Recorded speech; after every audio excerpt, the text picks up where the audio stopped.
CM relief fund చెక్కులు కానీ కళ్యాణ లక్ష్మి చెక్కులు మా ప్రభుత్వం ఇచ్చినవి కూడా నువ్వు పంచలేకపోతున్నావు. 100 నుంచి 150 చెక్కులు డేట్లు అయిపోయినాయి. నువ్వు ఇచ్చి నీ దగ్గర మురుగా పెట్టుకొని నువ్వు ఇస్తలేవు. అంత ఓపిక బద్ధకం నీకు కాన్స్టిట్యున్సీకి వచ్చి పంచడంలో కూడా. నిజం కాదా ఇది? సీఎం రిలీఫ్ ఫండ్ చెక్కులు డేట్లు అయిపోతే 200 చెక్కులు డేట్లు అయిపోతే నువ్వు మళ్ళీ దాన్ని రీడేట్ వేయించుకొని ఇచ్చినావు, అది కూడా డేట్లు అయిపోయినాయి. ఇప్పుడు ఎంత అవస్థ పడుతున్నారు నీ వల్ల ప్రజలు. నీ దగ్గరకు వచ్చి కళ్యాణ లక్ష్మి చెక్కులు దరఖాస్తు చేసుకుంటే మొన్న కేవలం జమ్మికుంట ఒక్క మండలంలోనే 45 చెక్కులు నువ్వు లాస్ట్ ఒక్క రోజు డేట్ ఉండంగా ఇచ్చినావు. అవన్నీ ఎక్స్పైర్ అయినాయి. ఇప్పుడు నియోజకవర్గం మొత్తం చూసుకుంటే 120 చెక్కులు మళ్ళీ ఆర్డీఓ ఆఫీస్కి దగ్గర మళ్ళీ రీవాలిడేషన్కి వచ్చినాయి.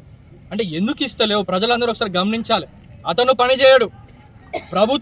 ప్రజాప్రభుత్వం కాంగ్రెస్ ప్రభుత్వం వచ్చి మా ముఖ్యమంత్రి గారు చెక్కులు ఇచ్చి సీఎం రిలీఫ్ ఫండ్ చెక్కులు ఇచ్చినా కళ్యాణ లక్ష్మి చెక్కులు ఇచ్చినా అది పంచాలనే సొయ్య కూడా నీకు లేదు.